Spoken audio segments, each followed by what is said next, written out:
Bonjour peuple congolais, ngandi ko lamino Christian Bola bien maman, ma peuple mokonzi peuple souverain. Naye koloba makambo oyo esengeli pona situation ya mboka na biso.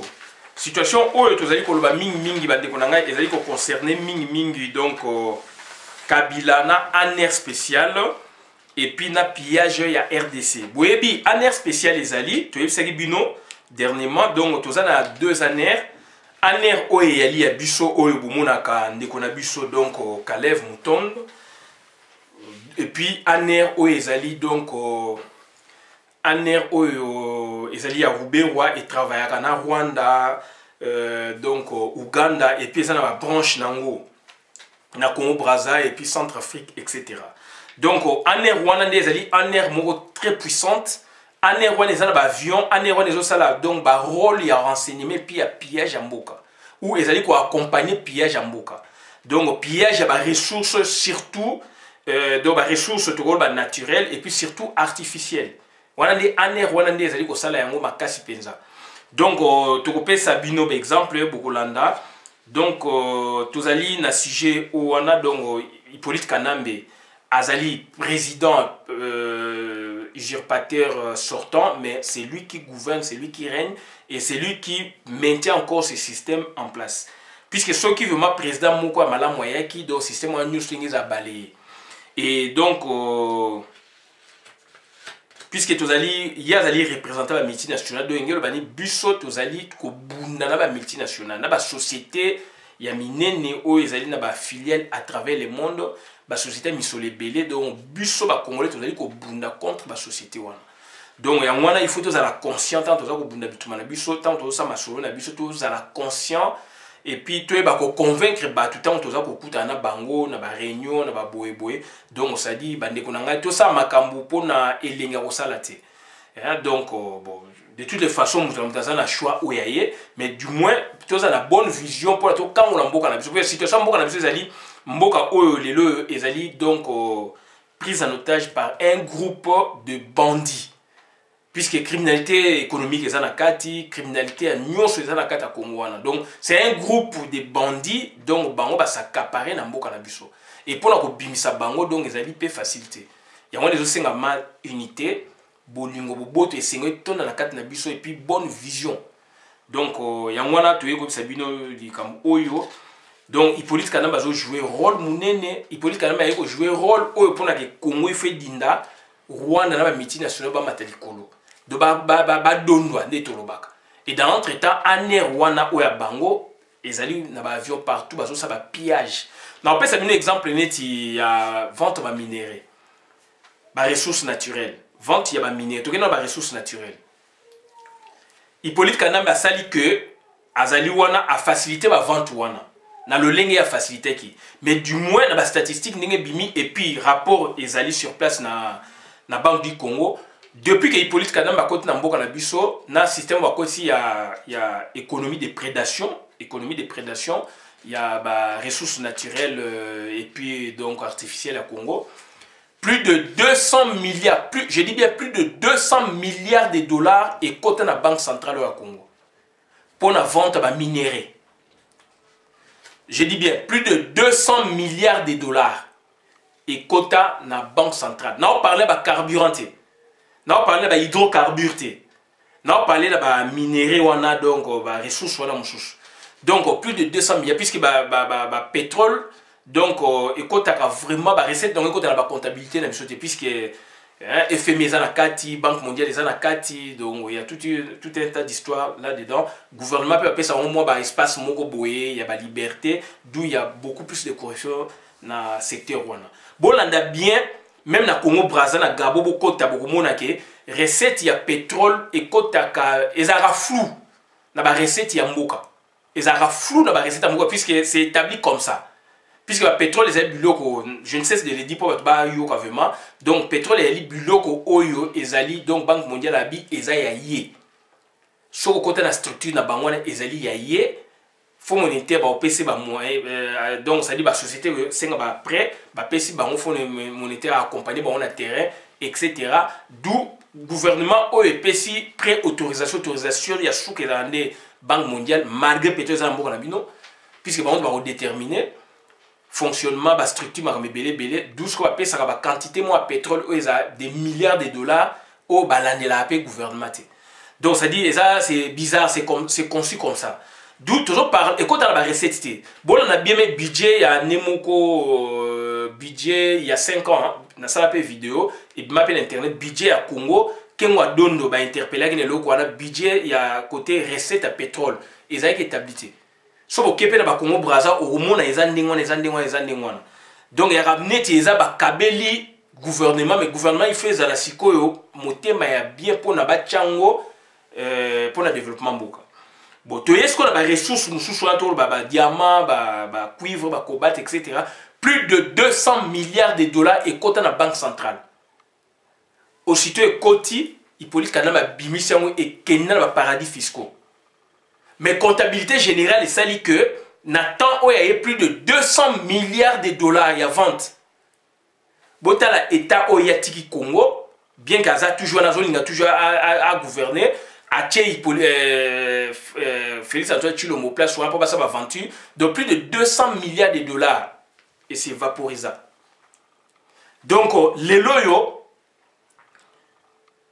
ba recette mutu ezali ko tomber toujours na ye fatia za ko mona eloko mote au lieu que ya la banque centrale eza ko keni mbala moko versement na ba banque parallèle ba banque privée eza na Congo wana. Au lieu qu'il y a la banque centrale, les recettes, il y a l'État, ils ont les cas sous Kunate, Kuna 00, 00. Et comme ils ont la banque privée où il y a créé, na ba étranger, na Congo, ils ont pilé. Donc ça dit, ba recette, ba pesi compte, ba longo na banque centrale, comme compte na banque wana. Boko tout na mendenge ni les cas kuna yé, mutaza na pouvoir, ils ont décidé. Tant que ils ont décidé, puisque beaucoup de monde est un terrain, un avion, ça c'est rien ça. Hier, en dehors, il y a donc ça dit, donc ils ont gouverné côté bah, recette publique de l'État. Côté bah, recette publique de l'État, c'est là où on sent vraiment que le monsieur Azako dirigeait. La commande, dans le commandement supérieur, dans la force, donc le commandement supérieur, dans le bas suprême, il y a la force armée congolaise. C'est là où on sent que Nana a pouvoir. C'est pas Tshilombo, c'est lui. C'est pas Tshilombo, c'est lui. Puis c'est toi qui a changé, mais garde rapproché à Fati. Fati a l'âme, qui garde Moussoussou. Et Tango Fort. Tango Fort a dit, il y a une mission, mais donc il y a des gens qui s'occupent de la Bible, à barrer, à salaire pour na boue, mais il y a des gens. Donc ça dit pour vous dire que, donc, ça dit, et là, ça dit très important. Et donc, pillage à Congo, ils ont dit qu'on continue ma casse. 10 milliards de dollars et quand on a kasumbalé ça. 10 milliards de dollars par an. Nous sommes ils ont dit évadé, donc ils ont dit qu'on a compte privé, il y a famille Kanambe. 10 milliards de dollars, rien que la douane. Import-export, donc fiscalité, donc plus de 10 milliards de dollars par an, ils ont ma poche na bango. Les diamants, donc la société, les diamants pour la base, contrat, vente, tout ça, non. Mais on parle on a douane pour les bima. Plus de 10 milliards de dollars, ils ont donc ils ont beaucoup na bango. Donc, vente. Recette, il y a port, il y a Matadi, il y a Boma.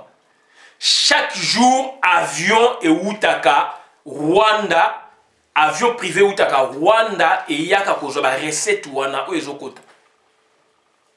La recette douanière wana ezokota, na ba import-export, na port ya Matadi, na port ya Boma. Chaque jour, nazo yebisabino élément nouveau, vrai, na ba discours na biso il faut incorporer yango, eza biloko outil na source. Voilà pillage n'engeza ko sala na Congo. Donc la recette wana journalière j'ai dit avec à chaque jour et yé outil Rwanda yé et jui o esengele zwa ikei na. Mais ligne directe officielle le Rwanda ezate wana biloko mo privé. Kagame atinda avion et yé na Matadi et kiti place kitaka et za kozela ba recette journalière. Et ça cause la recette journalière na Boma. donc biso toza ko sala eloko moko te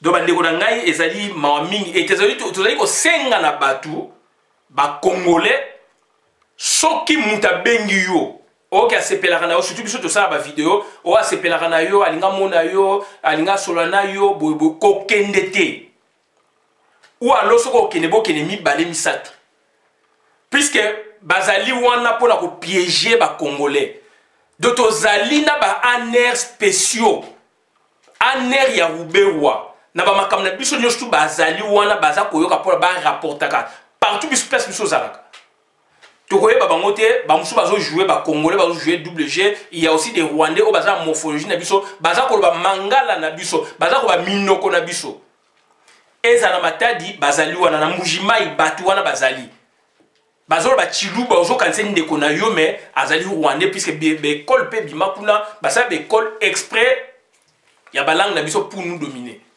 oyo mobule bimi na inongo boyeboye rwandais azali wana boye botya yango na mutu partout na Congo l'intérêt comme l'extérieur revendication moi ba congolais parce que ça makambo boye rwandais bazali wana un air spécial on a bien ezali dirigé par Ruberwa ezali mondial et en dehors ya pays en dehors ya Congo ezali donc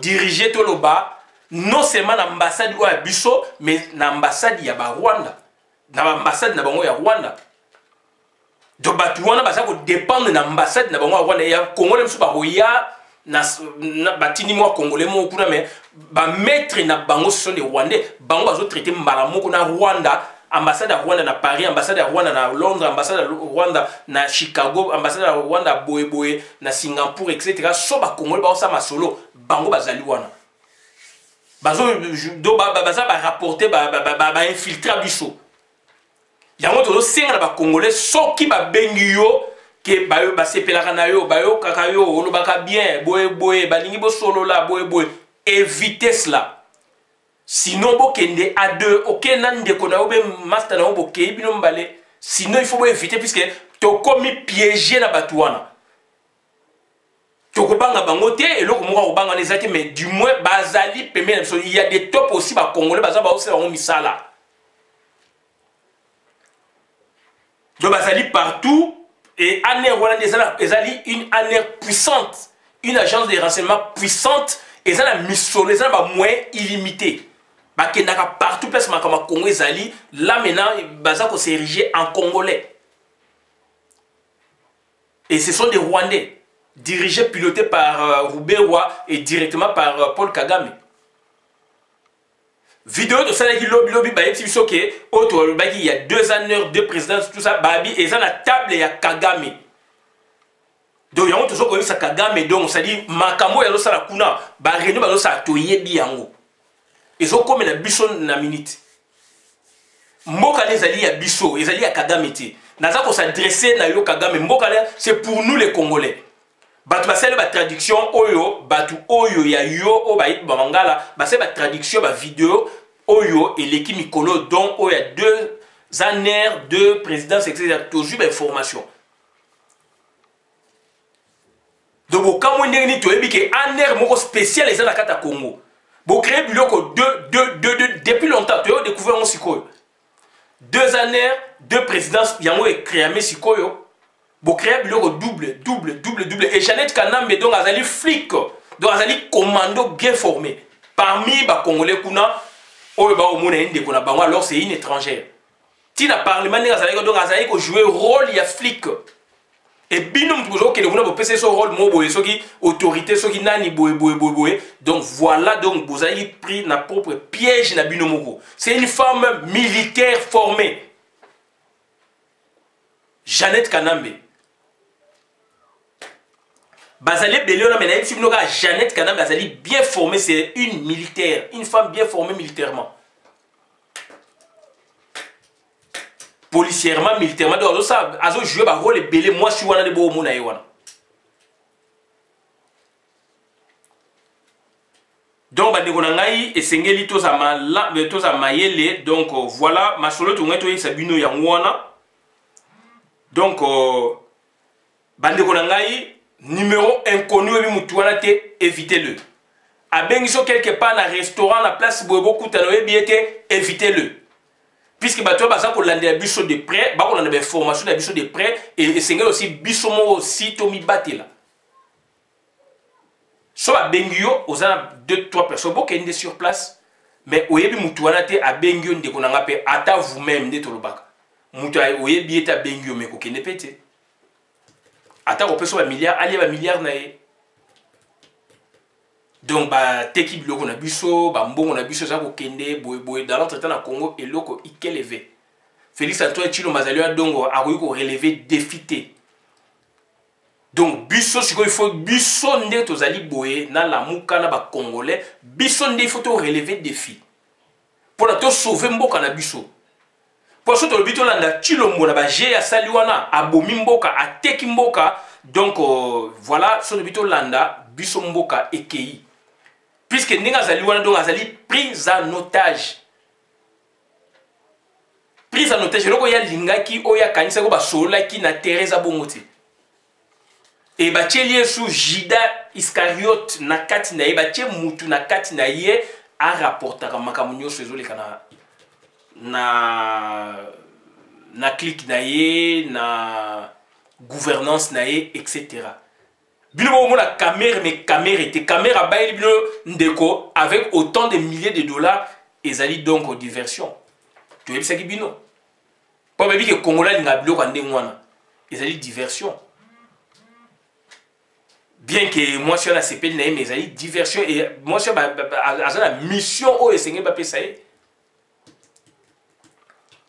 Azali na mission Seigneur ba pesaye puis caméra ninga ça na moi si na ya rwandaise ami daza on a yebiango.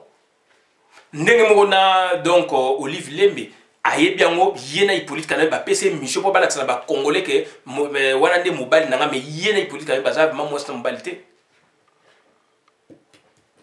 Donc ça dit ba rwandais baza bongo azo jouer donc ça ici pièce à théâtre moto azo jouer rôle naie Olive Lembe azo jouer rôle oyaye.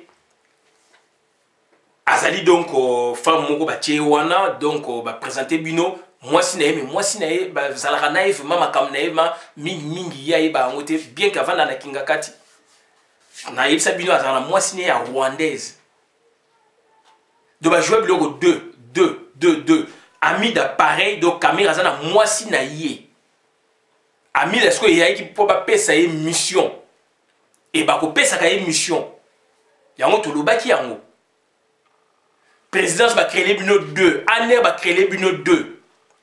Banque centrale, c'est va créer les bino 2 banques centrales. Puisque banque centrale au boyebi, mon compte à soutenir mon compte dans la banque privée. Prochainement, ceux qui battent donc on va opérer un numéro, il y a banco, il y a opérer ça, azo chambon, to koye sabino. Donc Félix Tshilombo azali ko sale loko mogote, a contrôler loko mogote. Voilà ba ndeko ngai autre yaka ko sabino ngwana to suki awa dobolo na vidéo malamu boka bona compte la communauté. Merci nga Christian Bola bien maman peut faire mon cause peut souverain na vie. Merci.